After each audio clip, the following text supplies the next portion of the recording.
Hello good morning बच्चों, मैं विशाल शर्मा आपका फिजिक्स टीचर। किस टॉपिक पर वीडियो लेके आया हूँ बेटा आपके लिए? आज मैं आपको पढ़ाऊंगा बेटा डॉपलर इफेक्ट। डॉपलर इफेक्ट क्या होता है पहले तो ये समझना होगा।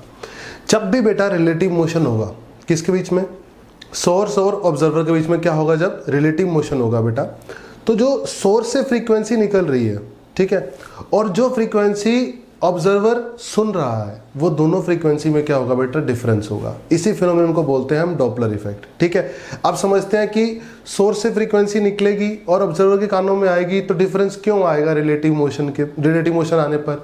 और अगर रिलेटिव मोशन नहीं होगा तो कैसे जो सोर्स फ्रीक्वेंसी एमिट कर रहा है वही फ्रीक्वेंसी ऑब्जर्वर सुन पा रहा है। चलो स्टार्ट करते हैं, पेन कॉपी निकाल लो, हेडिंग डाल लो डॉपलर इफेक्ट। ठीक है, सबसे पहले मैं आपको बताता हूँ बेटा कि मान लीजिए ये सोर्स है, ठीक है, बहुत मजे से समझेंगे, एकदम क्लियर। और ये क्या है बेटा, आपका ऑब्जर्वर है। ठीक है, ये ऑब्जर्वर हो गया आपका, क्लियर है बेटा। अब मैं क्या बोल रहा हूँ बेटा, सोर्स ने मान लो फ्रीक्वेंसी एमिट करी f0 से, ठीक है, और ऑब्जर्वर ने सुनी मान लो f से। बोलो क्लियर है। तो होगा क्या, मान लेते हैं कि at time t equal to 0 यहाँ से पहला क्रेस्ट निकला था। क्या निकला था? पहला क्रेस्ट। अब जब सोर्स से साउंड अलग हो चुकी है, ठीक है ना, तो साउंड किस स्पीड से चलती है बेटा? v स्पीड से चलती है। ठीक है, मान लेते हैं कि सोर्स भी किस पे है फिलहाल, रेस्ट पे, और ऑब्जर्वर किस पे है? रेस्ट पे। दोनों ही रेस्ट पर है। ठीक है, समझने के लिए कि क्या रिलेटिव मोशन ना होने पर दोनों की फ्रीक्वेंसी सेम रहती है। तो चलो, सबसे पहले मैंने आपको बोला कि टाइम 0 पे मान लो ये क्रेस्ट डिटैच हो गया। अब डिटैच हो गया तो डिस्टेंस है d, तो ये ऑब्जर्वर के कान में कब पहुंचेगा? तो t1 टाइम बाद। तो t1 टाइम हम लिख लेते हैं, t1 टाइम हो जाएगा distance upon speed of sound. बोलो क्लियर है? एकदम क्लियर है सर। अब ये डिटैच हो चुका है। ठीक है, अब मैंने क्या करा बेटा, t2 टाइम वो टाइम पड़ा जब दूसरा क्रेस्ट निकलेगा। किससे? ऑब्जर्वर से, सॉरी सोर्स से जब दूसरा क्रेस्ट निकलेगा। ठीक है, तो पहला क्रेस्ट कब निकला बेटा? टाइम 0 पे निकला, और वो पहुंचा कब ऑब्जर्वर पे? d/v टाइम पे। ठीक है, और दूसरा क्रेस्ट कब निकलेगा बेटा? कैपिटल T टाइम बाद, कैपिटल T0 टाइम बाद। ठीक है, T0 टाइम कौन सा टाइम है?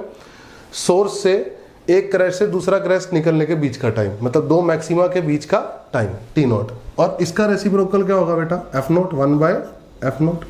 T0 क्या होगा बेटा? 1/f0। बिल्कुल क्लियर है।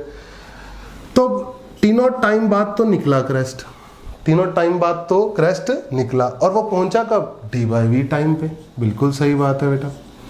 तो ये वो टाइम है जब पहली बार ऑब्जर्वर को क्रेस्ट सुनाई दिया, ये वो टाइम है जब दूसरी बार ऑब्जर्वर को क्या सुनाई दिया?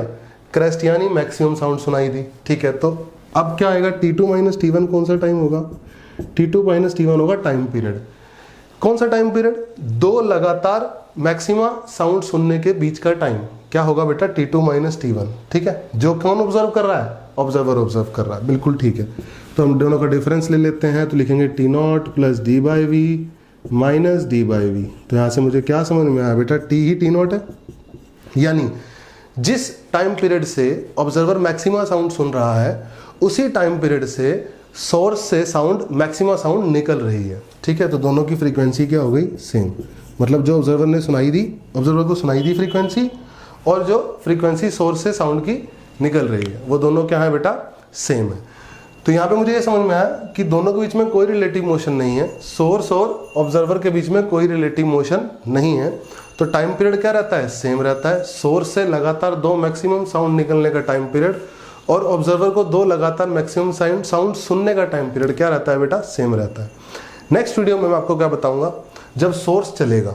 अब सोर्स दो तरीके से चल सकता है रिलेटिव मोशन में ऑब्जर्वर के साथ। कैसे चल सकता है कि सोर्स एक तो ऑब्जर्वर के पास आए, ऑब्जर्वर रुका हुआ है, और एक सोर्स ऑब्जर्वर से दूर जाए।